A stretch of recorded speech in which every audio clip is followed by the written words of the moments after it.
Narito ang pinaka-prestihiyosong paaralan ng mga maharlika sa Korea. Dito, ang mga estudyanteng labis na mayayaman ang nasa tuktok. Ang kanilang presensya ay nagiging sanhi ng pagkatakot ng mga nasa ibaba.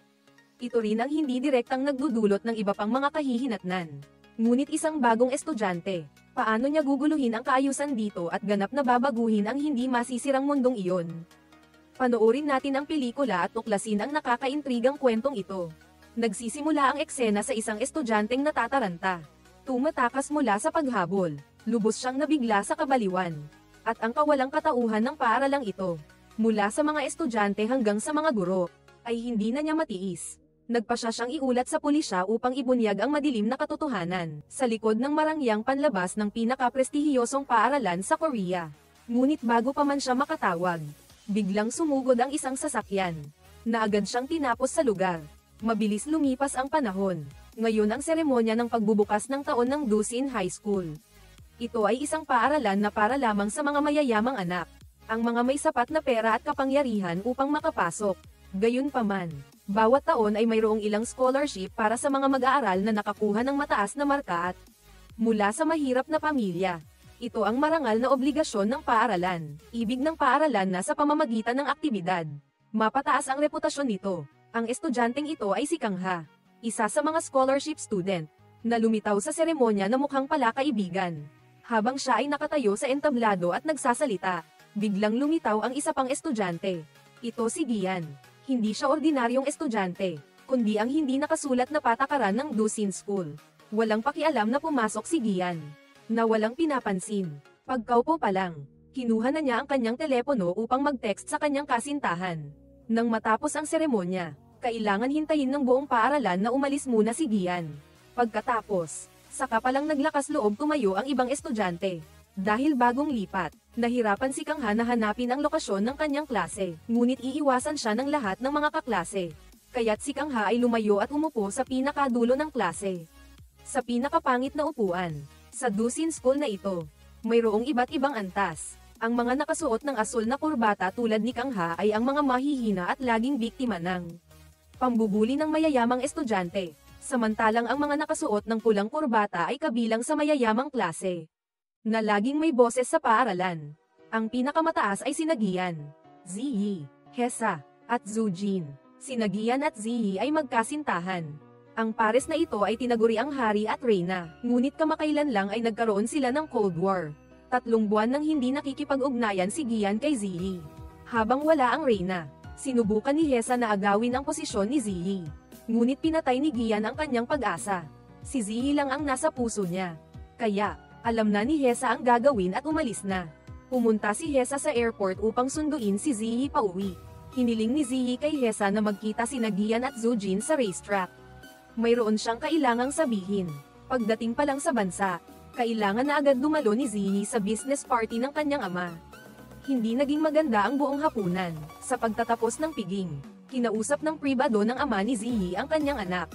Siya ay isang patriarkal na tao. Pinuna ang kasuotan ni Ziyi na masyadong malaswa, at inutusan siyang magpalit ng mas disenteng damit. Maging ang kulay ng lipstick niya ay hindi niya nagustuhan. Nang gagalaiti si Ziyi sa loob, ngunit hindi siya naglakas loob na lumaban. Nang umalis ang kanyang ama, agad na hinubad at itinapon ni Ziyi ang kanyang damit. At pagkatapos ay humanap ng tahimik na lugar upang manigarilyo. Ngunit hindi niya inaasahang nakasalubong si Kang Ha.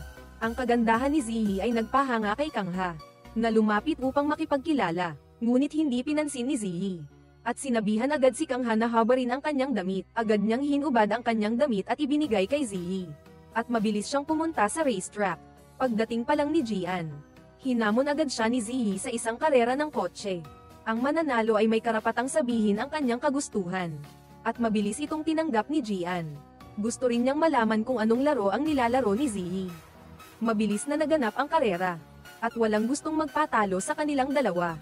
Seryoso silang nagmamaneho, hanggang sa malapit nang matapos ang karera. Nataranta si Gian at pinahinto ang kanyang sasakyan. Dahil napakadelikado ng pagmamaneho ni Ziyi. Nag-alala siyang masugatan ito. At sa huli ay si Ziyi ang nanalo. Nang lumapit si Gian, agad na sinabi ni Ziyi ang kanyang kagustuhan. Nauunawaan ni Kim Gian, Zujin at Hesa ang ibig sabihin nito at umalis. Iniiwan silang dalawa. Ang biglaang paghihiwalay ay ikinagulat ni Gian. Si Ziyi ay umalis patungong Amerika nang walang dahilan sa loob ng 3 buwan. Ni hindi man lang siya nakipag-ugnayan. At nang bumalik siya, sinabi niyang makikipaghiwalay siya kay Gian. Nagmamadali siyang pinigilan si Ziyi at tinanong ang dahilan. Hindi sumagot si Ziyi. Kalmadong sinabi lang, unang nagkita ang dalawa noong 5 hanggang 6 taong gulang sila. At noong 15 taong gulang si Gian ay umamin ng kanyang nararamdaman sa kanya. Tinanong ni Ziyi kung ano ang dahilan ng pagkakagusto ni Gian sa kanya. Wala namang dahilan. Ang gusto ay gusto lang. Tama, walang dahilan. Kaya ang paghihiwalay ay walang dahilan. Mula ngayon, magkaibigan na lang tayo. At pagkatapos ay determinado si Ziyi na umalis. Hindi pinapakita kay Gian ang kanyang paghihirap. Kinabukasan, pumasok si Gian na may sugat sa braso. Kahit naghiwalay na sila at sinabi ni Ziyi na ayaw na niyang pag-usapan si Gian. Palihim pa rin niyang tiningnan ang sugat sa braso nito. Tamang-tama namang dumating si Kangha sa klase. At nang makitang kaklase niya si Ziyi, tuwang-tuwa siyang kumaway. Sa oras na iyon, tinawag ng guro ang class president na si Zugong. Pinaalalahanan niya si Zugong na bantayan si Kangha para maiwasan ang masamang pangyayari na katulad ng kaso ng estudyanteng nasagasaan kamakailan. Kasalukuyan silang nasa klase sa PAY. At naghihintay ang grupo ni Gian sa basketball court. Biglang tinanong ni Zojin si Gian tungkol sa nangyari kahapon. Ngunit hindi rin alam ni Gian ang dahilan. Agad na nagbigay ng solusyon ang lahat sa kanya. Kailangan lang humingi ng tawad kay Ziyi. Kahit hindi niya alam kung anong kasalanan ang nagawa niya. Basta humingi lang ng tawad kay Ziyi ayos na. Narinig ni Gian na posibleng mangyari ito. At nagpasya siyang humingi ng tawad kay Ziyi sa party bukas sa resort. Sa sandaling ito, lumapit si Kangha. At nang umupo siya sa bahagi ng manunood, hinayla siya ng isang grupo ng mga estudyante. Kailangan nilang ipaalam kay Kangha ang hindi nakasulat na tuntunin ng paaralang ito. Kailangan niyang malaman na ang grupo ng mayayaman ay napakalakas sa paaralan. Lalo na si Gian. Ang kanyang lolo sa tuhod ang nagtatag ng paaralang ito. Kaya si Gian ang pinakamayaman at pinakamakapangyarihan sa paaralan. Ang mga estudyanteng nakakuha ng scholarship tulad nila ay may tungkuling sumunod sa mga taong may mataas na posisyon. Matapos ang mahabang paliwanag, mukhang hindi pa rin lubos na naiintindihan ni Kangha. Kaya ipinagtapat ng nakatatandang estudyante kay Kangha ang isang sikreto. Dahil noong nakaraang semestre, mayroon ding isang estudyante na walang galang. Hindi sinasadyang nagalit si Gian. Kaya ipinadala siya ni Gian upang makipagkita sa kanyang lolo't lola. At sa 2 semestre na ito ay lumipat si Kangha. Pinunan ang posisyon ng masamang estudyante na iyon. At naintindihan na ni Kangha ang halos lahat. Ngunit ang sumunod na ginawa niya ay lubos na ikinatakot ng nakatatandang estudyante. May kumpiyansang lumapit si Kangha kay Gian. Inabot ang kanyang kamay upang makipagkilala. Ngunit minamaliit lamang ni Gian si Kangha. Nakita naman ni Hesa na medyo interesting si Kangha. Kaya inanyayahan niya ito sa party bukas. Sinabing welcome party para sa bagong estudyante. Mabilis na nagsimula ang party. Tinulungan ni Hesa si Gian na magdisenyo ng isang silid. Basta dumating si Gian, hihingi siya ng tawad kay Gian. Sabi ni Hesa kay Gian. Siguradong magugustuhan ito ni Gian.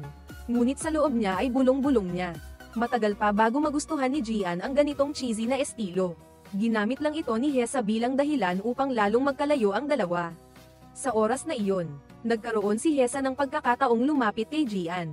Nang dumating si Kangha sa party, nagulat siya sa mga eksena doon. Mga aktibidad na hindi angkop sa edad ng mga estudyante. Nang makita na dumating na ang pangunahing karakter, agad na nagplano si Hesa. Ang bukas na alak ay inilagay sa harap ni Kangha. Kailangan niyang pumili ng kahit anong baso at uminom. Sinimulan ni Hesa na uminom muna ng isang baso. Sa ilalim ng presyon mula sa mga nakapaligid sa kanya, napilitan si Kangha na pumili ng random na baso. Hindi niya alam na nilagyan ng gamot ang alak. Pagkalipas ng ilang sandali, kumalat na ang gamot sa alak. Nahilo si Kangha na parang nasa isang eksena. At pagkatapos ng ilang sandali ay bumalik sa kanyang sarili.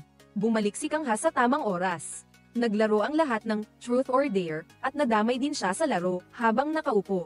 Hindi sinasadyang nakita ni Kangha si Ziyi. Pagkatapos makatanggap ng mensahe, tila natarante si Ziyi at umalis. Nang mapili siya, nag-isip sandali si Kangha. At pagkatapos ay pinili ang hamon.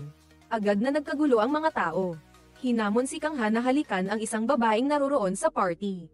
Agad na naging seryoso si Kangha.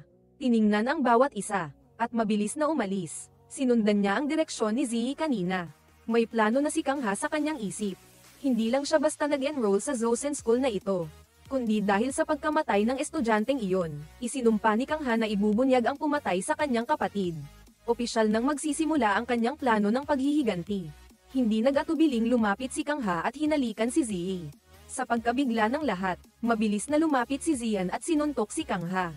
Kinabukasan, gulat pa rin si Ziyan dahil sa nangyari kahapon. Sa sandaling ito ay bumalik ang kanyang ina mula sa ibang bansa. Tinanong ang kanyang anak ng ilang katanungan. At umalis upang magtrabaho. Sinundan ni Ziyan ang kanyang ina. Gustong bigyan siya ng mas maraming atensyon. Ngunit iniisip ng ina ni Ziyan na marami na siyang katulong na inupahan.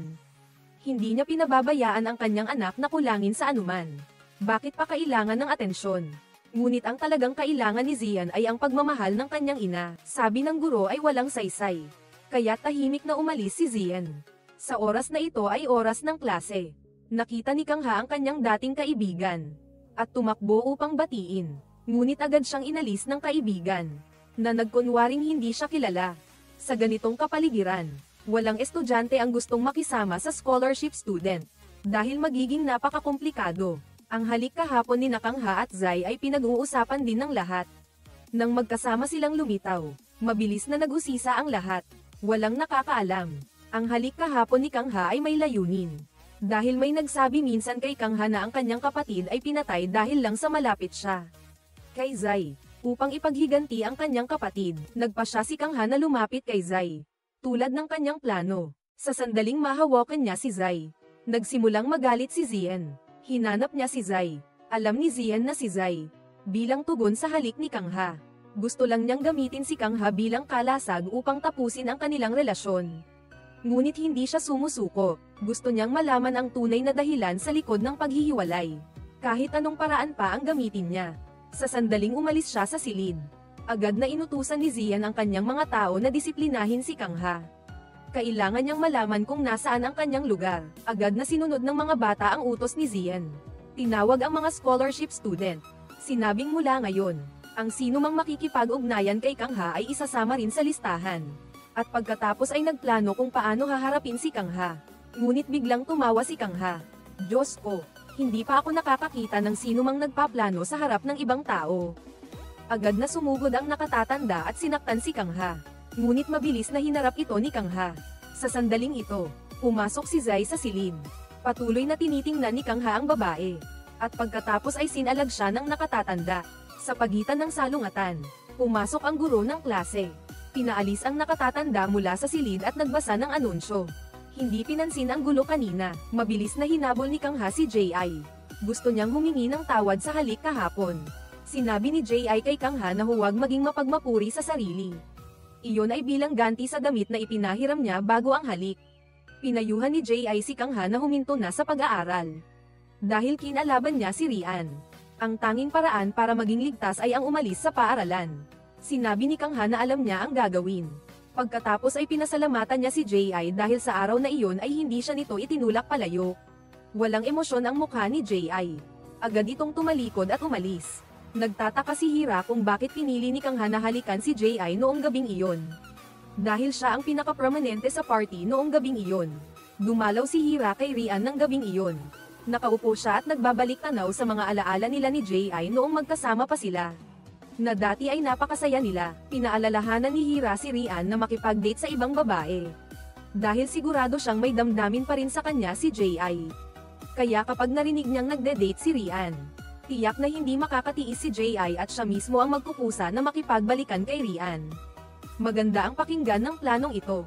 Ngunit hindi sumang-ayon si Rian. At sinabi kay Hira na humanap ng paraan para malaman ang totoong dahilan sa likod ng pakikipaghiwalay ni J.I. Samantala, si J.I. ay nasa isang bar. Nakikipag-usap kay Jujin. Habang may tawag si Jujin, may nagpadala ng nagbabantang text message kay J.I. Ito ay isang video kung saan kinakausap niya si Kang In-han, kapatid ni Kang Ha. Sa video, nagpapanik siya dahil sa isang bagay. At kapag lumabas ang bagay na iyon, tiyak na hindi siya patatawarin ng kanyang ama. Bigla namang may napansin si J.I. na kakaiba. May kamera sa panulat sa damit ni In-han. At lahat ng pinag-usapan nila ay naitala. Balik sa kasalukuyan. Hinihingi ng anonymous na tao na sagutin siya ni J.I. Kung hindi ay ipapadala niya ang video na ito sa ama ni J.I. Labis na nalungkot si J.I. at agad na umalis sa bar. Kinabukasan, sumama si J.I. sa kanyang ama at kapatid sa Pangangaso. Biglang nakatanggap ng tawag ang ama ni J.I. at nabunyag na ang lihim ni J.I. Galit na itinutok ng kanyang ama ang baril sa kanya. At natakot na ipinikit ni J.I. ang kanyang mga mata. Ngunit lahat ay imahinasyon lamang ni J.I. Kailangan ng kanyang ama na pumunta sa opisina para ayusin ang ilang problema. Kaya nagtatapos dito ang Pangangaso ngayon. Sa paaralan, nakita mismo ni Kangha si Rian at ang kanyang mga alipors na nagpapalitan ng kung anong gamot. Alam ni Kangha na hari na lang iyon. Dahil bago pumanaw ang kanyang kapatid, sinabi nitong pinainom siya ng gamot, matapos makita ang ginawa ni Rian. Alam ni Kangha na si Rian ang utak sa likod ng lahat ng pang-aabuso, pambubuli, at pagpapainom ng gamot. Ipinahayag ni Kangha na sisirain niya ang mga lihim na patakaran na ginawa ni Rian. Hinamon din ni Rian si Kangha na tingnan kung ano ang magagawa ng maliit niyang lakas. Hindi alam ni Kangha na plano ng mga senior na saktan siya. Ngunit narinig ito ng class president. Agad siyang pumasok sa opisina ng principal. Ngunit hindi niya iniulat ang narinig niya. Sa totoo lang, ang principal ay ina ng class president. At gusto niya na makisama ang kanyang anak sa mga anak ng mayayaman upang makatulong sa kanyang. Kinabukasan, naiintindihan ito ng class president. Ngunit may tanong siya kung paano tinakpan ng principal ang aksidente ng kapatid ni Kangha na. Walang anumang balita ang nakalabas. Ngunit nagkunwari ang principal na hindi niya naintindihan. Pinauwi niya ang class president sa klase. Sa oras na ito, nakikipag-usap si Kangha sa guro. Gusto niyang buksan ng guro ang locker ni Rian at suriin ito. Ngunit hindi sumang-ayon ang guro hanggang sa bantaan siya ni Kangha na sasabihin niya sa media ang pagpapabeya ng guro sa harap ng kanyang pambubuli. Sa puntong ito, sumang-ayon ang guro. Nagpunta siya para buksan ang locker ni Rian. Ngunit pagbukas nito, kinuha ng guro ang puting supot ng gamot. Sinabing pampakalma ito, at ginagamit ito ng mga estudyante sa paaralan dahil sa pressure sa pag-aaral. Kung hindi maniniwala si Kangha, maaari niyang dalhin ang gamot para ipasuri. Nang makita ang kumpiyansa ng guro, alam ni Kangha na hindi na kailangan pa ng pagsusuri. Kasabay nito, nakipagkita si J.I. kay Jujin. At hiniling niya kay Jujin na humanap ng isang tao na maaaring mag-imbestiga sa pagkakakilanlan ng. Nagpadala ng anonymous na mensahe kay J.I. Nang tanungin ni Jujin ang dahilan, sinabi agad ni J.I. na may nag-record ng party nila noong kaarawan ni Jujin. Na siyang araw din ng kamatayan ng kapatid ni Kangha. At hindi alam kung aling video iyon. Anumang video na lumabas ay maglalagay sa kanila sa panganib. Naalala ni Hira na noong party na iyon, may ginawa rin siyang hindi naangkop. Kung sakaling lumabas ang video, patay siya. Agad siyang nakipag-ugnayan sa isang hacker para hanapin ang anonymous na account para sa kanya. Ilang araw pagkatapos, nagkaroon ng field trip ang paaralan. Inihatid ng class president si Kangha sa kanyang kwarto. At pinayuhan siya. Nagpasalamat agad si Kangha. Ngunit hindi niya tinanggap. Sinabing tungkulin niya ito. Umaasa lang siya kay Kangha. Huwag mong ipakita na kilala mo siya. Gusto lang ng class president ng payapang buhay. Ayaw niyang masangkot kay Kangha. Pagkasabi nito, agad siyang umalis. Sa pagkakataong ito, sinabi ni Hira kay J.I. na nakahanap na siya ng hacker na makakatulong sa kanila. Ngunit kailangan ni J.I. na ibigay ang mensahe kay Hira. Agad na hindi sumang-ayon si J.I. At sinabi kay Hira na ibigay ang impormasyon ng hacker sa kanya. At siya mismo ang makikipag-ugnayan sa hacker. Agad na napansin ni Hira na may tinatago si J.I. Sa puntong ito, dumating si Jujin at inanyayahan ang dalawa na lumabas. Nagkasama silang apat na nakaupo, ngunit hindi na makatiis si J.I. Nang makaharap niya si Rian, agad siyang tumayo at umalis. Agad namang hinabol ni Jujin si J.I. Naiwan sina Rian at Hira. Sinabi ni Hira na pag-isipan niyang muli ang kanyang dating panukala. Nasubukan niyang makipag-date sa kanya upang inisin si J.I. Magmadali si Rian, dahil nagpapakita na ng interes si J.I. kay Kangha. Nag-aalangan pa rin si Rian. At sa puntong ito, inutusan ng guro si Kangha na bumili ng mga bagay. Kailangan ding bumili ng ilang bagay ni J.I. At agad siyang sumakay sa sasakyan ni Kangha. Hindi sinasadyang nakita ni Rian ang eksenang ito. Naglakad sina Kangha at J.I. sa kalsada. Sinasamantala ang sariwang hangin. Naramdaman ni J.I. na mas gamaan ang kanyang pakiramdam. Ngunit biglang umulan. Nagkubli ang dalawa sa isang lumang bahay. At isang tuta ang tumakbo papalapit. Nabamasa kay J.I. Hindi sinasadyang napangiti siya, na ikinagulat ni Kang Ha. Nakita niya sa unang pagkakataon na ganoon kasaya ang ngiti niya. Nagtataka si Kang Ha kung bakit bihirang ngumiti si J.I. kahit mayroon siyang ganoong kalaking pribilehiyo. Dahil tinuruan ako ng ganoon. Kailangan kong kontrolin ang aking emosyon. Nagtataka rin siya kung bakit nakangiti si Kang Ha sa anumang sitwasyon. Dahil masaya ako sa kung ano ang mayroon ako. Biglang naging kakaiba ang kapaligiran. Bumalik ang dalawa habang umuulan. Nang makita si Kang Ha na basang-basa, inalok ni J.I. na papasukin siya sa kanyang silid. Mayroon siyang dryer at patutuyuin niya ang damit ni Kang Ha. Nang pumasok si Kang Ha sa silid ni J.I., nakita sila ng guro. Sa totoo lang, may relasyon ang guro kay Jujin. Sinabi ng guro kay Jujin ang nakita niya. At agad itong ipinagbigay alam ni Jujin kay Rian. Nasa kwarto ni J.I. si Kang Ha. Agad namang nagalit si Rian at tinawag ang principal sa kwarto ni J.I. Samantala, nakaupo si Kang Ha at nanunood ng pelikula kasama si J.I. At antok na siya.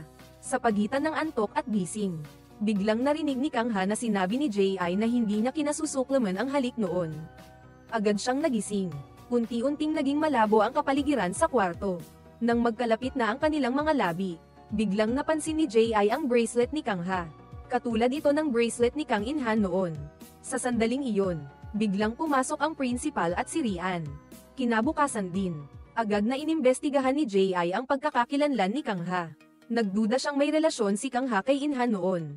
At lalong nambubuli si Kang Ha sa paaralan. Hindi na nag-alinlangan si Rian at itinuloy ang plano niyang makipag-date kay Hira. Matapos ang insidente kahapon, pinatalsik si Kang Ha sa paaralan dahil sa pagkasira ng reputasyon nito.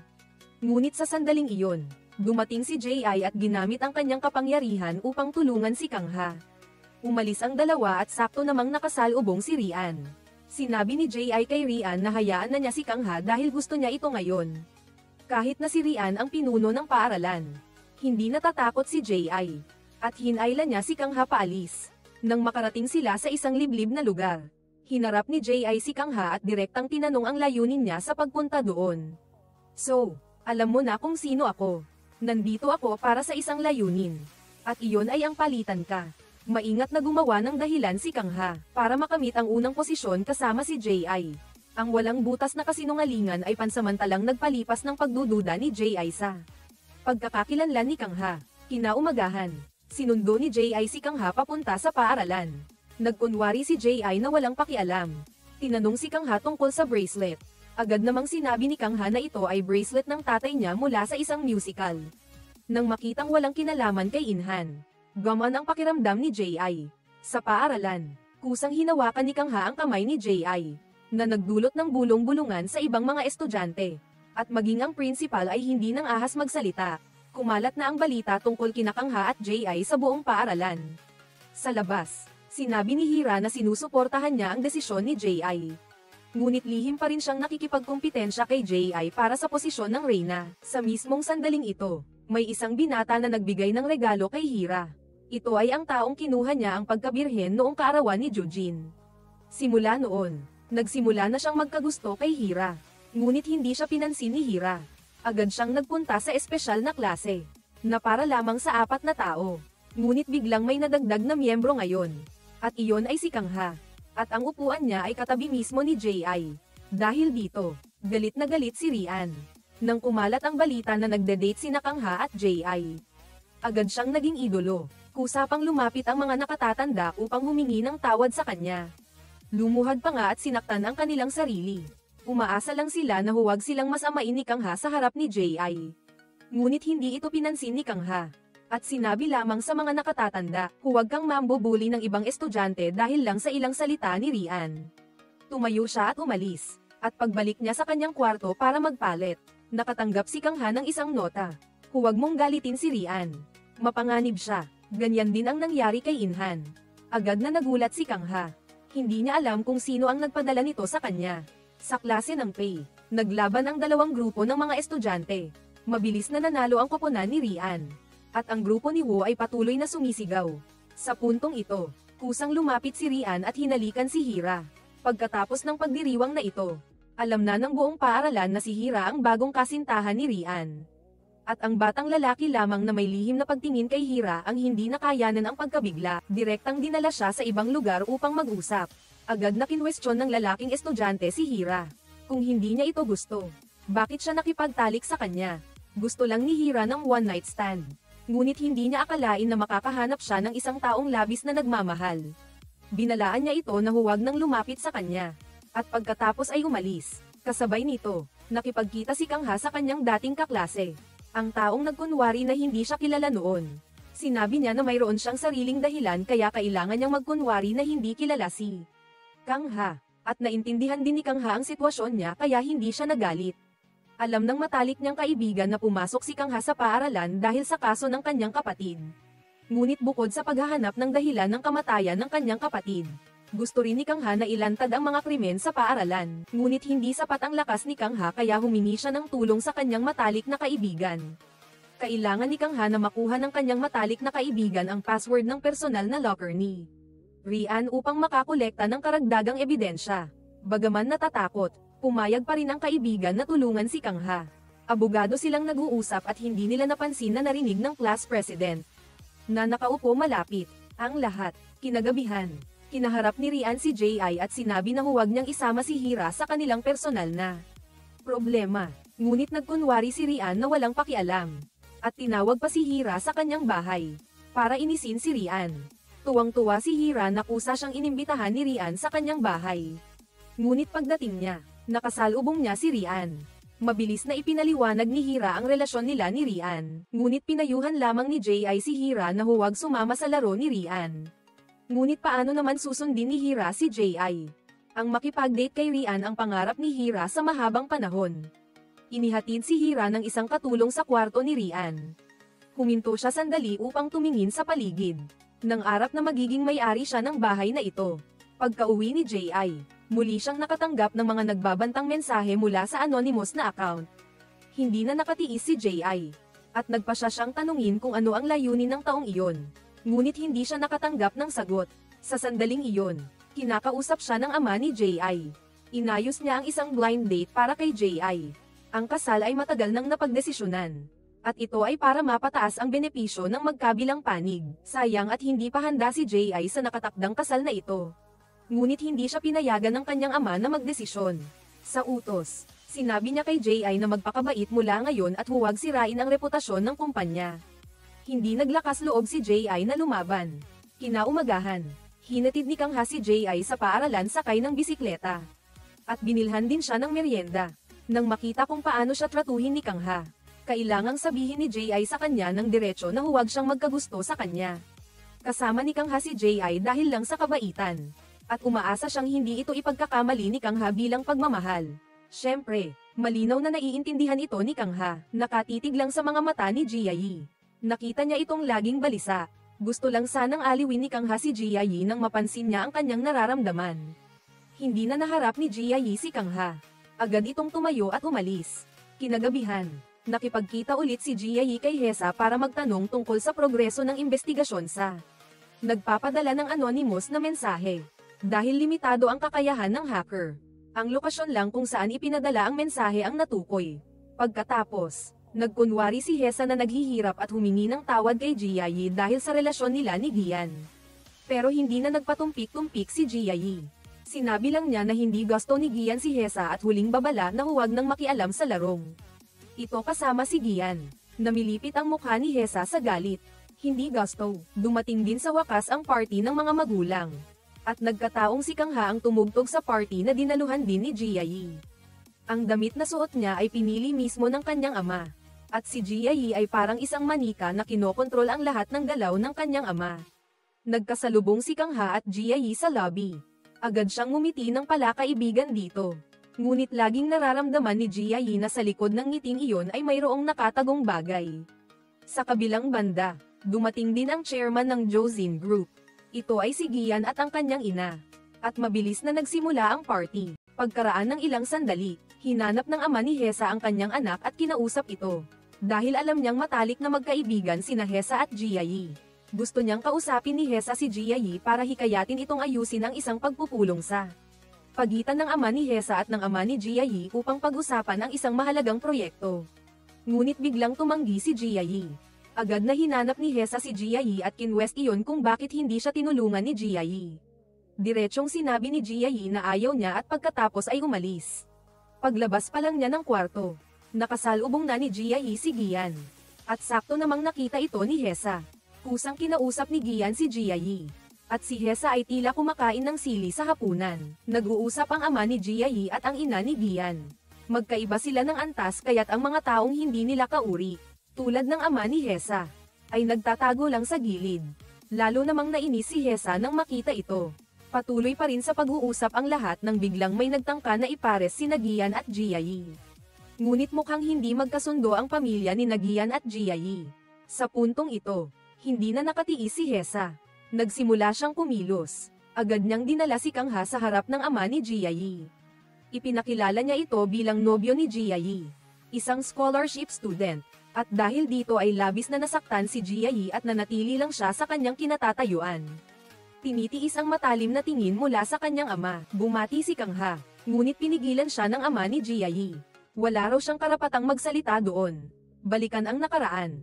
Ang nagpadala sa kapatid ni Kangha sa hukay ay lubhang walang puso. Pagkatapos magdulot ng aksidente, kalmado pa rin siyang umuwi. Nilinis ng kaunti ang sasakyan at ipinasok ito sa lumang garahe. Balik sa kasalukuyan, si Kangha at ang kanyang matalik na kaibigan ay naghahanap ng ebidensya tungkol sa kaso ng kanyang kapatid. Mabilis na nabuksan ng kanyang matalik na kaibigan ang locker ni Gian. Ngunit nang makita ni Kangha ang mga litrato ni Jiayi doon, bigla siyang nawalan ng ulirat. Doon niya nalaman na si Jiayi pala ay ganoon kapalangiti noon. Marahil ang panahon nila ni Gian ang pinakamasayang sandali ni Jiayi.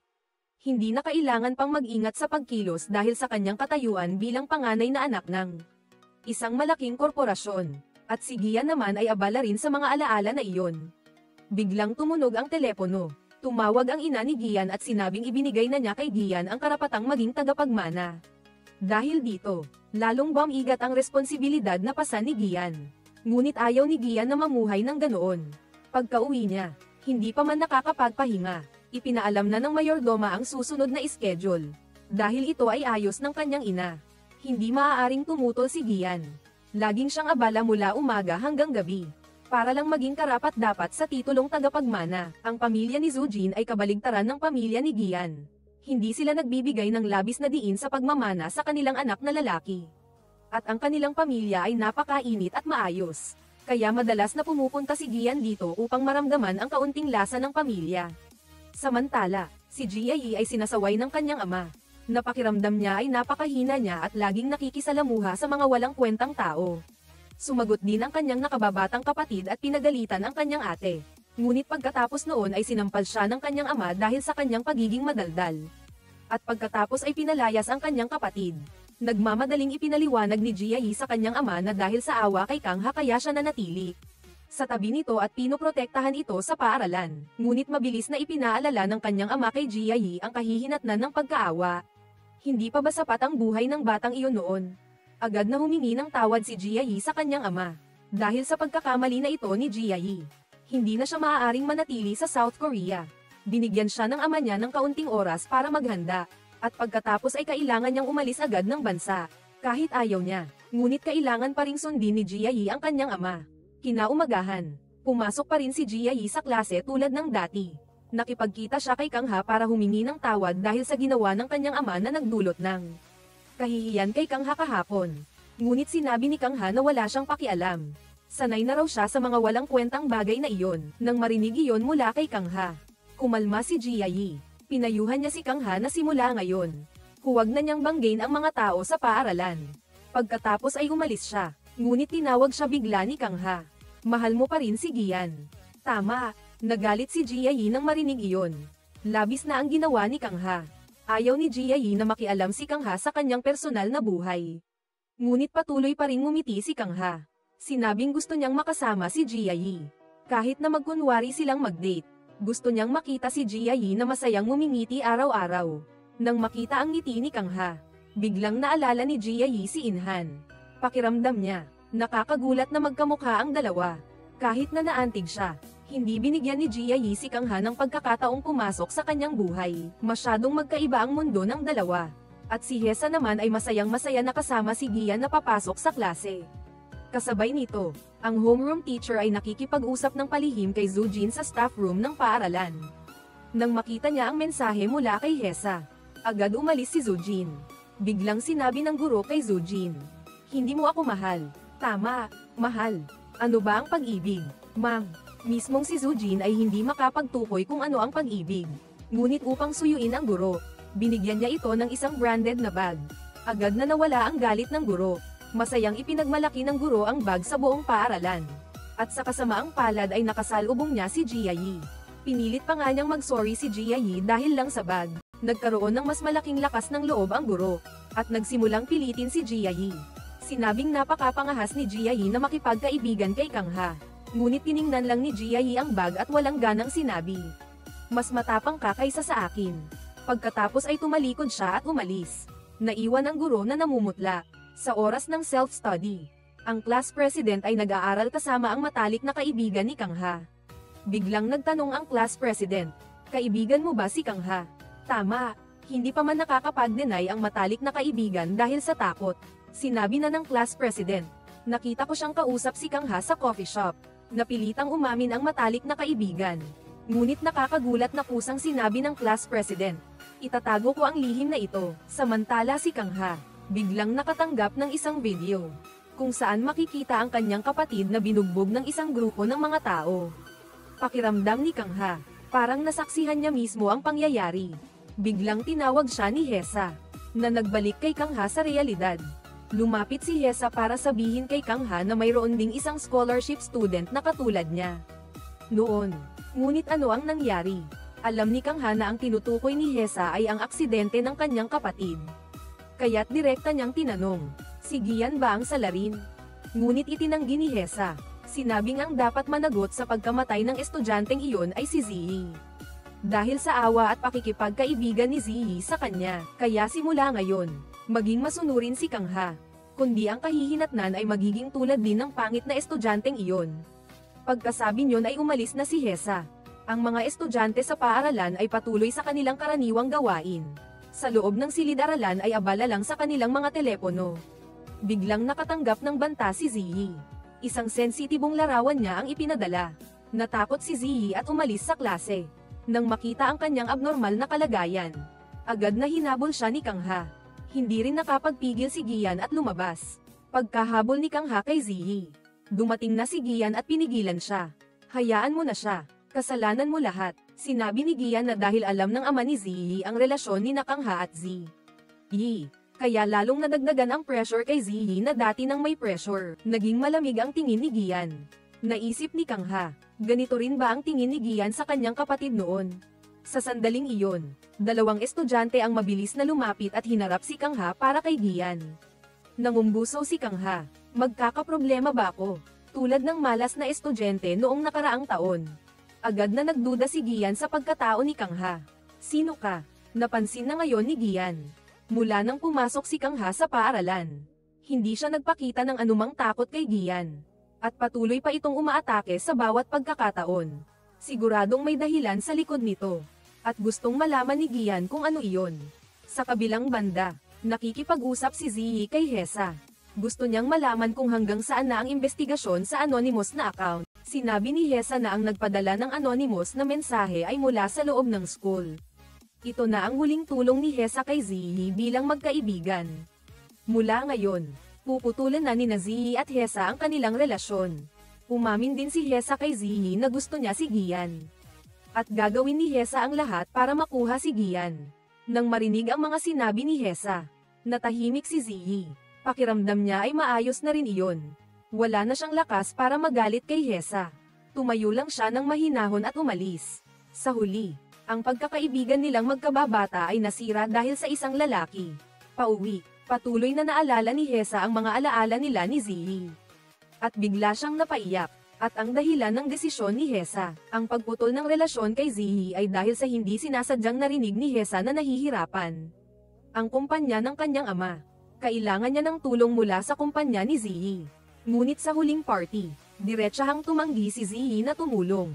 Kaya't nagkaroon ng galit si Hesa kay Ziyi. Samantala, Si Ziyi nakakauwi pa lang ay dinala na ng kanyang ama sa isang blind date. Ang ama ng kanyang blind date ay ang chairman ng kumpanya na gustong makipagtulungan ng ama ni Zi. Yi sa hinaharap, pinayuhan niya si Ziyi na kumilos ng maayos. Tumango lang si Ziyi at sumunod sa kanyang ama, na ikinatuwa ng ama niya. Masayang nag-usap ang dalawang panig. At mukhang gusto ng pamilya ng lalaki si Ziyi. Sabik na sabik din ang blind date na magpakasal sa kanya.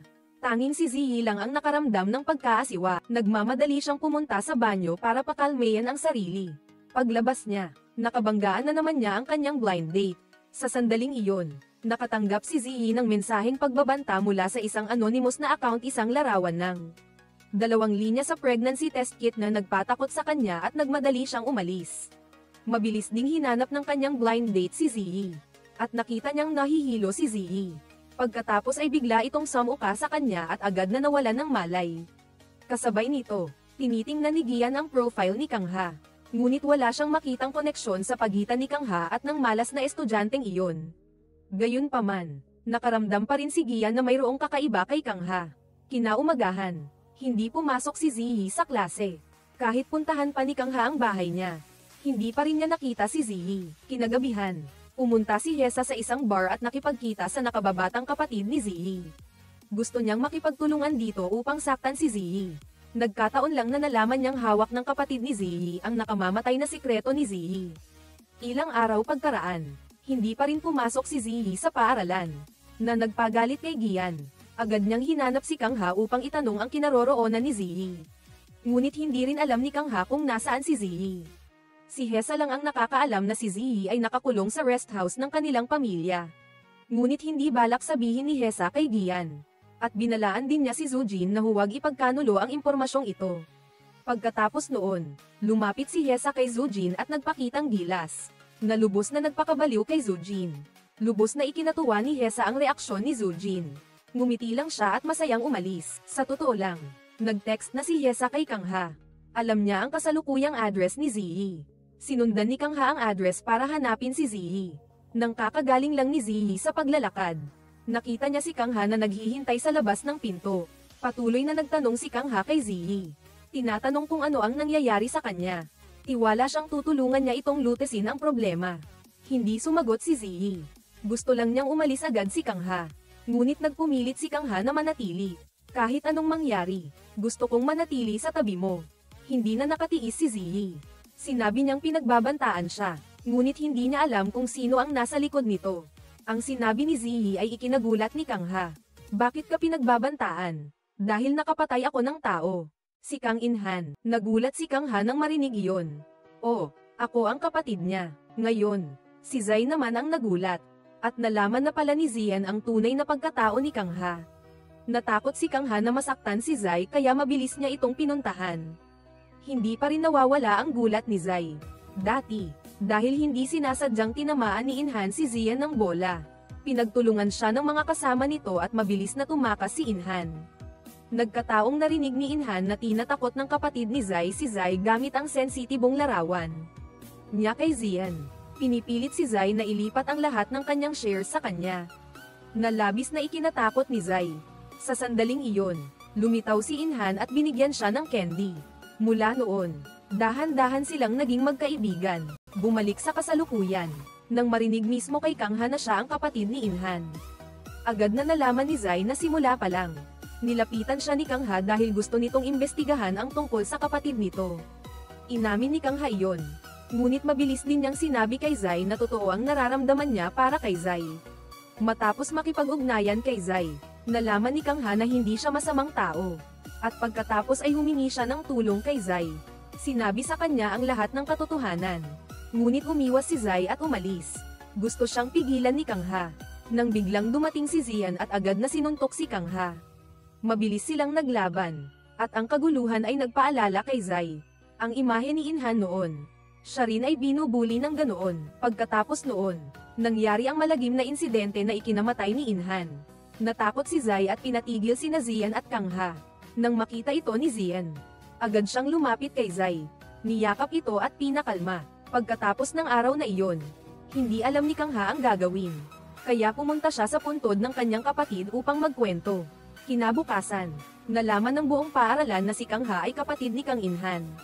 Dahil dito, inayos ng principal na ilipat si Kang Ha ng paaralan o pilitin siyang huminto sa pag-aaral. Dahil ang pagkakita kay Kang Ha ay magpapaalala sa pagkamatay ni Inhan. Ngunit matigas na tumanggi si Kang Ha. Nang makita ito, agad na inutusan ng principal ang class advisor na patalsikin si Kang Ha. Ngunit hindi inaasahan. Ni-record ni Kang Ha ang buong pag-uusap at ipinakita sa harapan ng principal. Kung malantad ang pag-uusap na ito, ano kaya ang mangyayari sa prestihiyosong paaralan ng Joseon? Pagkatapos ng nangyari kahapon, mas gustong protektahan ni Zian si Zai at ayaw na niya itong lumayo sa kanya. Dumating si Zian upang hanapin si Zai. At nakita niya itong bumaba mula sa sasakyan ng kanyang blind date. Gustong kausapin ni Zian si Zai. Pinayuhan niya itong mag-ingat kay Kang Ha. Ngunit alam ni Zai na hindi siya sasaktan ni Kang Ha. Isa lang din itong ordinaryong tao. Sinabi ni Zai kay Zian na aalis siya patungong ibang bansa kasama ang kanyang blind date. Na syempre ay hindi sinang-ayunan ni Zian. Pinapaalala ni Zai kay Zian na naghiwalay na sila at ayaw na niyang makasama pa si Zian, na makakasama kina Zian at sa mga nakapaligid sa kanya. Nagpumilit pa rin si Zian. Ang nararamdaman ni Zian para kay Zai ngayon ay hindi na lang paghanga, kundi pag-ibig. Mahal kita, Zai, ngunit ako hindi. Wala akong ganoong pakiramdam para sa iyo. Walang awang sinabi ni Zai kay Zian. Pagkatapos ay malungkot na tumalikod at umalis. Pagdating niya sa bahay, nakita agad ni Zai si Hesa sa kanyang bahay. Nagpanggap si Hesa na malapit sila. Inanyayahan si Zai sa isang party. Iyon ay isang farewell party bago umalis si Zai sa ibang bansa. Ngunit sa totoo lang iyon ay isang celebration party. Dahil hindi na magpapakita si Zai sa harapan ni Zian. Sinabi ni Hesa na umamin siya ng pag-ibig kay Zian. Umaasang hindi siya hahadlangan ni Zai. Huwag ka ring gumawa ng anumang bagay na magpapagulo kay Zian. Kung hindi ay gagawin ni Hesa ang lahat ng gulo. Dahil hawak ni Hesa ang nakamamatay na sikreto ni Zai. Nang makita ni Zai si Hesa na ganoon, hindi siya nagalit. Marahan lang niyang niyakap si Hesa. At nagpaalam. Kinabukasan, ang matalik na kaibigan ni Kang Ha ay binugbog ng mga tauhan ni Zian. Dahil nalaman nilang nakikipaglaro siya kay Kang Ha. Pagdating ni Kang Ha sa klase ay nakita na niya ang eksenang ito. Agad siyang tumakbo para pigilan ito. Mabilis silang naglaban. Sinamantala ng class president ang pagkakataon para hilahin ang matalik na kaibigan ni Kang Ha. Palayo, pagkatapos ng insidenteng ito, labis na natakot ang matalik na kaibigan ni Kang Ha. At nagpa siya na hindi natulungan si Kang Ha. Napakaliit nila para labanan ang grupo ni Zian. At ang nagpakilalang nagpadala ng nagbabantang mensahe kay Zai ay sa wakas ay nagpakita na rin. Hindi inaasahang ito pala ang class president. Sa libu-libong estudyante sa paaralan. Hindi inakala ni Zai na ang taong nasa anino ay ang mahiyain na class president. Sa pagkakataong ito, lumapit si Zai kay Kang Ha at sinabi sa kanya ang katotohanan tungkol sa pagkamatay ni Inhan ay dahil sa birthday party ni Zoman. Binubuli si Inhan noon. At dahil hindi na niya matiis, tumakbo siya palabas. Kaya siya na aksidente. Nang marinig ito ni Kang Ha, inakala niya na si Zian ang may kagagawan ng lahat. Ngunit mabilis itong pinabulaanan ni Zai at anoko ang lahat ng kasalanan sa kanyang sarili. Dahil nakipagkaibigan siya kay Inhan kaya siya nabuli. At sinabi ni Zai ang buong katotohanan. Ipinapalam kay Kang Ha na gusto ni Zai na tulungan siya sa pag-imbestiga at pagtukoy sa misteryosong tao na nagbabanta sa kanya. Naplano nitong saktan si Zian kaya kailangan niyang harapin ito. Bago umalis ng bansa, gusto niyang protektahan si Zian dahil sa mga bagay na may kaugnayan kay Zian. Kaya ayaw ni Kang Ha na tulungan si Zai. Hindi ba sinabi mo na tutulungan mo ako? Sa iyo lang ako makakatiwala. Napakasama mo talaga, Zai. Paano mo mahihiling na tulungan ko ang aking kalaban? Pagkasabi nito, mabilis na umalis si Kang Ha. Pagkatapos ng klase, matagal nang naghihintay si Heiza ngunit hindi dumating ang driver. Nang biglang huminto ang sasakyan ni Zozen at hinatid si Heiza pauwi sa daan. Pinayuhan ni Zozen si Heiza na huwag habulin ang mga bagay na hindi kanya. Nag-aalala si Zozen na mawawala ang lahat kay Heiza. Ngunit hindi ito pinansin ni Heiza. Pagdating niya sa bahay, nakita niya ang isang grupo ng mga tao na lumabas mula sa kanyang bahay. Agad niyang naramdaman na may mali, at pumasok upang tingnan. Nalaman niyang bangkarote na ang kanilang bahay. At ang mga taong iyon ay dumating upang selyuhan ang lahat ng gamit sa loob ng bahay. Tanging ang damit lang na bigay ng kanyang ama ang natira. Habang ang kanyang ina ay labis na nalungkot at niyakap si Heiza.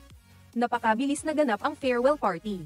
Alam ng mga kaibigan ni Haza na ang pag-host ni Haza ng farewell party ay isang dahilan lamang. Sa totoo lang, ito ay isang coronation party para sa Reyna. Kung papayag lang si Zian na makipag-date kay Haza, ang posisyon ng Reyna ay sa kanya. Ngunit si Haza ay simple lang ang suot ngayon. Hindi siya kasing glamorous tulad ng dati. Sa pagkakataong ito, lumitaw si Kangha na nakasuot ng eleganteng suit. Masaya siyang sumali sa party. Habang ang class president ay mahiyain pa rin tulad ng dati. Nakatayo sa isang lugar na walang nakakapansin. Biglang nakatanggap ng text message ang class president mula kay Kangha. Saan mo nakuha ang mga video na iyon? Agad na natakot ang class president, ngunit nakapag-text kaagad si Kangha. Sinabi sa kanya na huwag matakot, upang maiwasan ang pagkalantad. Sa totoo lang, medyo naghinala lang si Kangha na ang class president ang misteryosong tao. Dahil ang spinner sa lapida ng kapatid ni Kangha ay eksaktong kapareho ng spinner sa bag ng class president, at gayon din ang matalik na kaibigan ni Kangha. Sinabi rin sa kanya na sinabi ng class president na medyo magkamukha sina Kangha at Yinhan. Mula sa mga bagay na iyon, kasama ang pag-uugali ng class president kanina, nakatiyak si Kangha na ang class president ang misteryosong tao. Napilitan na lang umamin ang class president, dahil kailangan niya ang lahat ng video na mayroon ang class president para mapabagsak si Jian. Sa sandaling iyon, isang sasakyan ang pumasok sa party. Hindi pa man lubos na naiintindihan ng lahat ang nangyayari. Bumaba na si Jian at Ziyi mula sa sasakyan. Nalaman na ang blind date ni Ziyi ay naaresto dahil sa paggamit ng droga. Kaya nakansela ang flight ni Ziyi. Bumalik agad si Ziyi kasama si Jian. Tumayo si Jian sa gitna ng party. Hinawakan ang kamay ni Ziyi at malakas na ipinahayag na siya at si Ziyi ay kakausapin ang kanilang. Ito rin ay parang sagot. Sumasagot sa pag-amin ni Hesa kanina, na si Ziyi ang pipiliin. At hindi siya. Alam ni Hesa na wala na siyang pag-asa. Bumaling si Ziyi para bigyan ng babala si Kangga. Huwag na huwag mangarap na saktan si Ziyi. Ngunit hindi natinag si Kangga. Bumulong sa class president na ipadala sa kanya ang lahat ng video. Nagpa siya si Kangga na talunin si Ziyi. Pagkatapos ay nakatanggap si Kangga ng isang video. Ito ay isang pribadong sandali ni Ziyi at Jian. Lihim na kinuhanan ng kapatid ni Ziyi. Sa wakas ay naintindihan na rin ni Kangga. Ano ang kinatatakutan ni Ziyi sa matagal na panahon? Pagkatapos ng party, agad na hinanap ni Hesa si Jian upang tanungin. Kahit hindi niya tinanggap ang kanyang pag-amin. Huwag naman sana siyang ipahiya sa harap ng lahat ng tao. Pagkatapos ay lumingon si Hesa at nagalit kay Ziyi. Dahil humaharang ito sa kanyang daan. Lumitaw din si Ziyi sa pagkakataong ito. Hiningi ni Ziyi kay Ziyi na ihatid si Hesa pauwi. Pagkatapos noon ay umalis siya. Nang makita ito ay galit na galit si Hesa. Sumisigaw na hindi niya hahayaan sina Jian at Ziyi. Agad na pinigilan ni Ziyi si Hesa. At si Ziyi ay nasa gitna rin ng suliranin. Sa pagitan ni Hesa at ng dalawang natitirang kaibigan. Hindi niya alam kung sino ang pipiliin. At bangkarote na ang pamilya ni Hesa. Nakatira na lamang sila sa isang sira-sirang inupahang bahay. Ngunit ang kanyang ama ay patuloy na nagsisikap na ibigay kay Hesa ang pinakamahusay na bagay. Ang damit na inilagay ng kanyang ama sa kwarto para sa kanya. Sa weekend na lumabas siya. Nakita niya ang kasalukuyang sitwasyon ng kanyang pamilya. Tumayo lang si Hesa sa gitna ng silid. Nag-iisip, habang sina Jian at Ziyi naman ay kumakain ng hapunan. Pinayuhan ni Ziyi si Jian na humingi ng tawad kay Kangha. Kahit hindi sila ang direktang sanhi ng aksidente ng kapatid ni Kangha. Ngunit ang hierarchy sa paaralan na nagdulot ng pambubuli kay Inhan ay dahil din kay Jian. Dahil din sa pagkamatay ng kanyang kapatid kaya ganoon ang pag-uugali ni Kangha. Ngunit si Jian ay hindi pa kailanman yumuko sa sinuman. Paano siya hihingi ng tawad kay Kangha? Hindi siya sumang-ayon kay Ziyi. Hayaan na lang matapos ang usapang ito rito. Kinaumagahan, ipinagbigay alam ng ina ni Zujin na tatakbo ang kanyang ama sa pagkapangulo at susuportahan ng ama ni Ziyi. Dahil hawak ng kanyang ina ang larawan ni Ziyi na nagpatingin sa ospital sa US para sa pagbubuntis. Nagulat si Zumin nang marinig ang balitang ito. Kinabukasan, pinulong ni Kangha ang mga iskolar sa isang lugar. Nagplano sila upang pabagsakin ang mayayamang estudyante. Nakipag-usap ang class president kay Kangha, na kung gusto nilang direktang harapin ang mga taong iyon, kailangan nilang mag-ingat sa bawat hakbang. Dahil sinusubaybayan ng principal ang bawat kilos nila. Nalaman na laging minomonitor ng principal ang mga estudyante sa paaralan. At ang mga video na nakuha ng class president ay mula sa opisina ng principal. Ngayon, ang pinakakailangan nila ay magkaroon ng iisang layunin. at targetin ang pinuno ng mga mayayaman. Simula kina Gian at Ziyi. Ngunit biglang nag-alinlangan si Kangha. At napansin ito ng class president. Akala ng class president ay nagkagusto na talaga si Kangha kay Ziyi. Pinapipili ni class president si Kangha kung kaninong panig siya. Kasabay nito, nakikipag-usap si Zujin kay Ziyi. Sinisisi ni Zujin si Ziyi sa paggulo ng lahat. Nang marinig ang paratang mula kay Zujin, mahina kong sinabi ni Ziyi, ginawa niya ang lahat para kay Gian. At gusto rin niyang protektahan ang lahat ng nakapaligid sa kanya. Tulad ni Zujin, iniwan ni Ziyi kay Zujin ang tanong na, piliin mo kung sino ang tunay na mahal mo, si Hesa ba o si Teacher Kang? Pagkatapos ay umalis siya, habang si Hesa naman, nagtungo sa bar upang magpakasawa sa kalungkutan. At nagkataong nakita niya ang kapatid ni Ziyi. Ibinunyag niya kay Hesa ang nakamamatay na sikreto ni Ziyi. Ngunit pagkatapos mapanood ang video, sinampal siya ni Hesa ng ilang beses. Alam kong kinaya mo, pero hindi ko akalain na aabot sa ganoon. Na ginawa mo iyan sa sarili mong kapatid.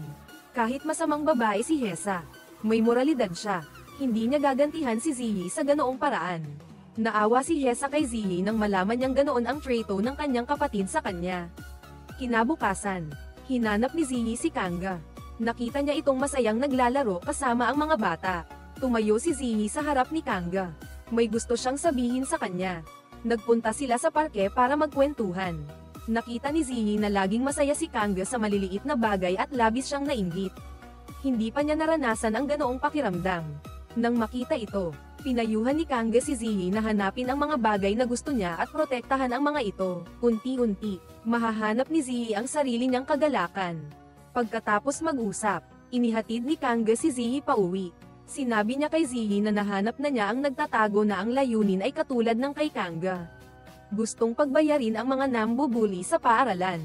At simula ngayon, kikilos na si Kangga. Ayaw lang niyang masaktan si Ziyi. Ngunit gusto ni Ziyi na ipagtanggol si Gian. Kaya kailangan pa rin magharap sina Kangga at Ziyi. Nang umuwi si Zujin kinagabihan, nakita niya ang teacher na dumating. Kasama ang sasakyan na nakabangga noon, na naayos na at parang bago.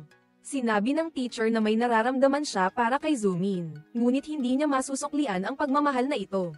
Si Hesa ang nasa puso mo. Tama, agad na sumagot si Zujin. Sinabihan ang guro na huwag maghula. Ang pag-uugali ni Zumin ay nagpatunay na tama ang guro. Wala na siyang masabi. Tumayo siya at umalis. Ngunit sinabi ni Zumin na iwanan niya ang sasakyan. Mapanganib na dalhin ito sa labas. Mapoprotektahan ang guro sa tabi ni Zujin. Ngunit hindi pinaniwalaan ng guro ang kanyang mga salita. Kaya napilitang tapusin ni Zumin ang kanyang relasyon sa guro. Nang marinig ito, galit na umalis ang guro. Kinabukasan, nagpunta sa Pangangaso si Ziyi kasama ang kanyang ama.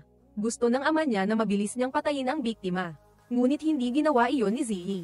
Sa unang pagkakataon sa kanyang buhay, lumaban si Ziyi sa kanyang ama. Gusto niyang maging sarili niya. Ngunit syempre, hindi sumang-ayon ang ama. Itinutok niya ang baril kay Ziyi bilang babala. Pagkatapos ay inilipat niya ang kanyang paningin sa ibang direksyon. At sa pagkakataong ito ay plinano ni Ziyi na patayin ang kanyang ama. Ngunit hindi niya nagawa. Galit na tumalikod at umalis. At sa sandaling ito ay biglang natanggap ni Gian ang sensitibong video. At agad na nagalit, inutusan niya ang kanyang mga tauhan na hanapin ang nagpadala nito sa kanya. Sa paaralan, hinanap ni Kangha ang punong guro. Sinabihan siyang itigil ang pagpapahintulot sa mga nambubuli sa paaralan. Kung hindi, ilalantad ni Kangha ang madilim na sikreto ng paaralan. Natural na hindi naniwala ang punong guro na may magagawa si Kangha. Hindi nagtagal si Kangha. Umalis sa opisina ng punong guro. At paglabas niya ng pinto ay dumating ang class president. Kinestyon si Kangha kung bakit siya kumilos nang hindi nagsasabi sa kanya. Inakala na nilapitan siya ni Kangha para protektahan si Ziyi. At sa sandaling ito ay lumitaw si Ziyi. Kaya pala ang nagbabanta ay siya. Agad na natakot ang class president nang matuklasan. Alam ni Ziyi na kumilos na si Kangha. Sinabi niyang haharapin niya ito.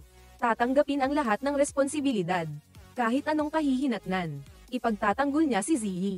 Dahil itinuturing niya si Ziyi bilang kanyang buong mundo. At ganoon din si Ziyi. Nakita si Ziyi na matigas ang ulo.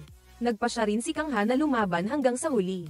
Kailangan lang sabihin ni Ziyi ang sikreto. Buntis ako. Natakot si Ziyi. Ilang beses pumunta sa US para ipalaglag. Ngunit hindi pa rin niya kayang gawin. Pinasan ang napakalaking presyon. Nawala ni Ziyi ang sanggol na iyon. Ngunit hindi alam ni Ziyi ang tungkol dito. Kaya naman, hindi niya kayang harapin si Gian. Kaya nakipaghiwalay siya at iniiwasan ito. Marahil paglipas ng panahon ay magiging maayos ang lahat. Ngunit lumitaw si Kangha, na muling nagbukas ng kanyang sakit. Kaya nagpa siya si Ziyi na manindigan at protektahan ang kanyang mahal. Hinarap si Kangha. Samantala si Zuzin naman ay natagpuan si Hesa. Nakita si Hesa na galit pa rin kay Ziyi. Nagpa siya si Zuzin na kampihan si Hesa. Sinabing ipaghihiganti niya ito, ngunit sumulat pa rin si Hesa ng aplikasyon para sa leave of absence. Lumapit si Ziyi at sinabi kay Hesa, "Marunong ka lang bang tumakas?" Agad na nagalit si Hesa. Hindi pa kailanman nagbahagi si Ziyi ng anumang bagay kay Hesa. Hindi ba talaga ako itinuturing ni Ziyi na kaibigan? Pagkatapos nito ay galit na umalis si Hesa nang makipagkita kay Gian. Sinabi na ang nagvideo ay ang nakababatang kapatid ni Ziyi. Agad na dinala ni Gian ang kanyang mga tauhan. At binugbog ang nakababatang kapatid. Nalaman ni Kangha ang balita. Mabilis na pinigilan si Gian. Nang makita ito ni Gian, ibinuhos niya ang kanyang galit kay Kangha. Sinabi ni Kangha, "Lahat ng ginagawa mo, Gian, si Ziyi ang huling magdurusa. Marami nang pinagdaanan si Ziyi dahil sa iyo. Sana mula ngayon, protektahan mo ng mabuti si Ziyi." Pagkatapos ng klase, umuwi si Hesa at nakita. Naghihintay na si Ziyi sa kwarto. Gusto lang niyang sabihin kay Hesa, na itinuturing niya si Hesa na kaibigan. Biglang nakatanggap si Hesa ng tawag mula sa kanyang ama. Sinabing maayos na ang kumpanya. Salamat sa tulong ng ama ni Ziyi. Ngayon lang nalaman ni Hesa, si Ziyi mismo ang tumulong sa akin.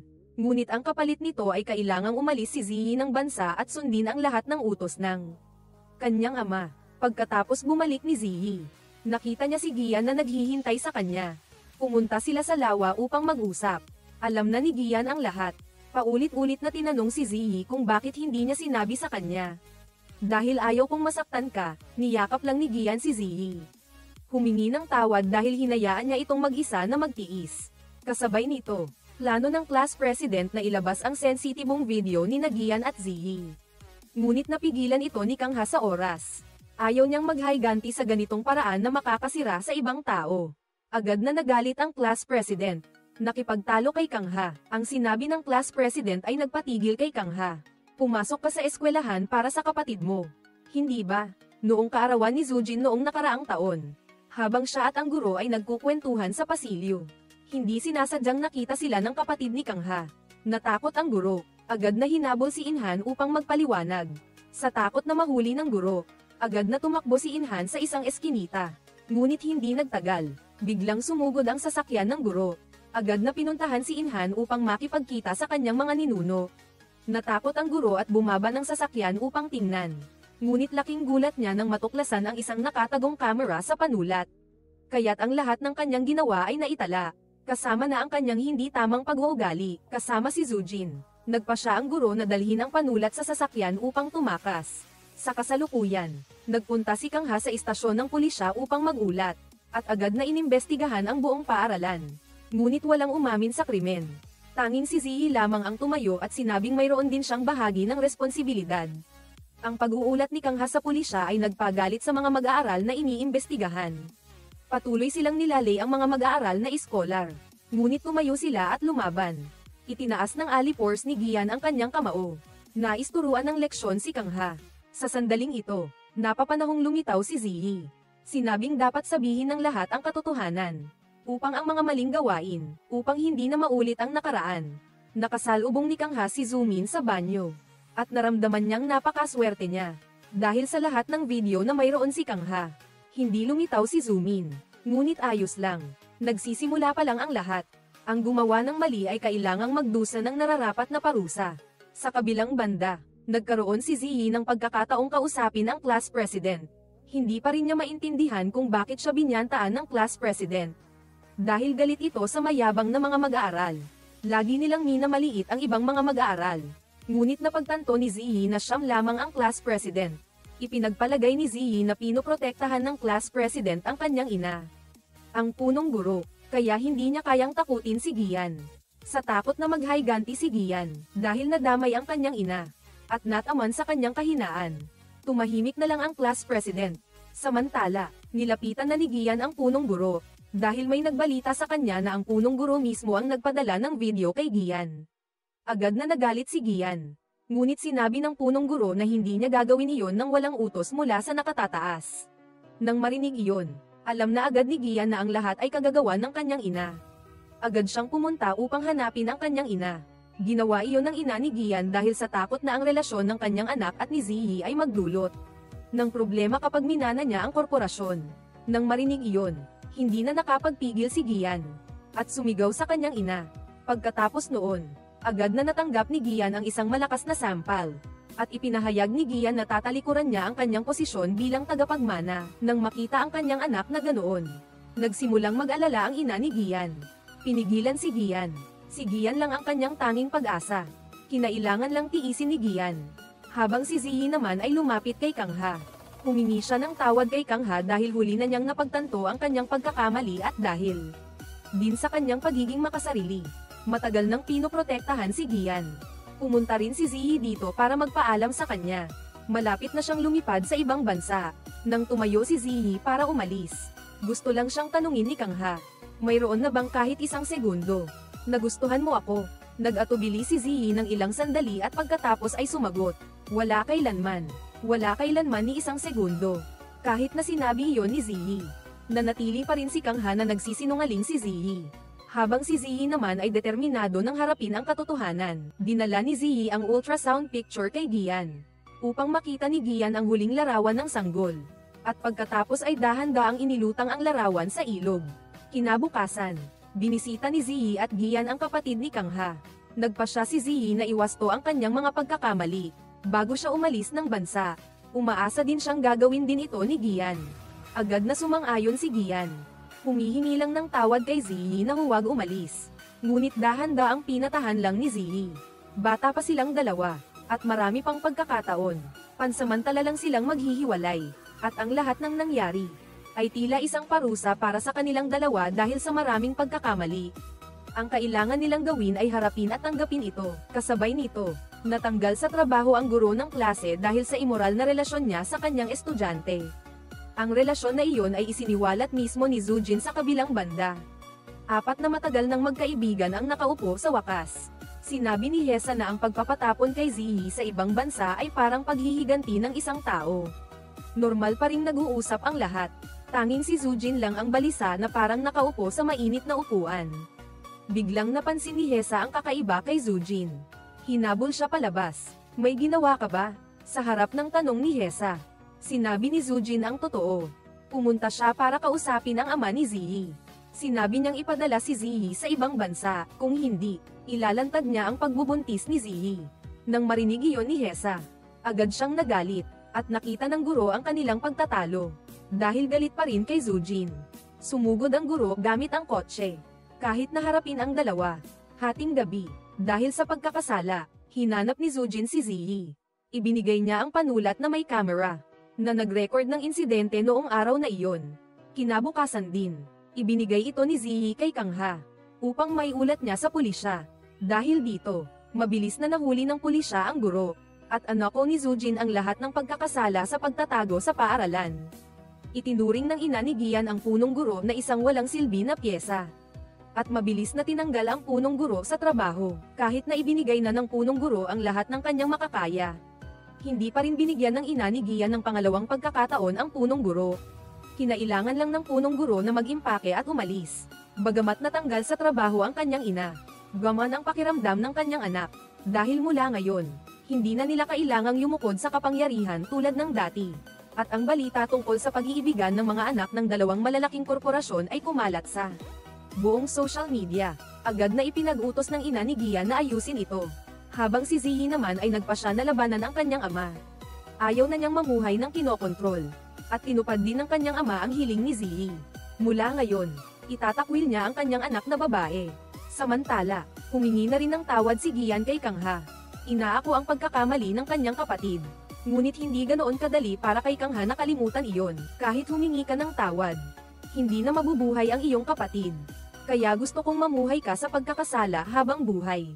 Umamin din sa kanilang mga kasalanan ang mga mag-aaral na sangkot sa pambubuli. Maging si Gian ay lumapit at umamin sa kanyang mga kasalanan. Ang mga karapat-dapat parusahan ay nagbayad na ng nararapat. Pagkatapos ng nakakagulat na insidenteng ito, unti-unting bumalik sa normal ang lahat. Nagkabati na rin sina Hesa at Ziyi. At patuloy na naging matalik na magkaibigan.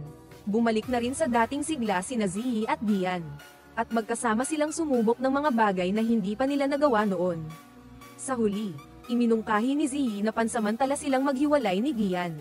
Upang kapag sapat na ang kanilang paglaki, kahit labag sa kalooban ni Gian, iginagalang pa rin niya ang desisyon ni Ziyi. Ang Du Xinhai ay nagpatuloy sa normal na operasyon. Mas naging magkasundo ang mga estudyante. At nanumpa na rin ang bagong punong guro. Mahiyain ding lumapit si Hesa upang makipagbati kay Kang Ha. Sa huli, kinailangan ding umalis ni Ziyi. At si Kang Ha ay nakapunta lamang. Tumakbo upang makita si Ziyi sa huling pagkakataon. Walang sinabi kundi niyakap siya. Humingi ng tawad dahil ang pagbubunyag niya ng katotohanan ang dahilan ng pag-alis ni Ziyi. Dahan-daang pinatahan lang ni Ziyi. Hindi siya aalis ng bansa, kundi pupunta siya kung saan siya dinadala ng kanyang puso, upang hanapin ang kaligayahan. Isiniwalat din ni Ziyi kay Kang Ha ang isang sikreto. Sa totoo lang, nagkagusto kay Kang Ha. Ang maliit na sikreto na ito ay nagpasaya kay Kang Ha. Lihim siyang nagpapasalamat na nakilala niya si Hesa sa buhay. Pagkaraan ng ilang panahon, natagpuan din ni Ziyi ang kanyang tahanan, kung nasaan ang kanyang ina. Ang pelikula ay hindi lamang isang nakakaaliw na kwento, kundi isang aral din tungkol sa buhay, pagkakaibigan, at kompetisyon. Kung paano sundan ang tamang landas upang matagpuan ang kapayapaan. Mag-subscribe sa akin upang hindi makaligtaan ang mga nakakaaliw na video.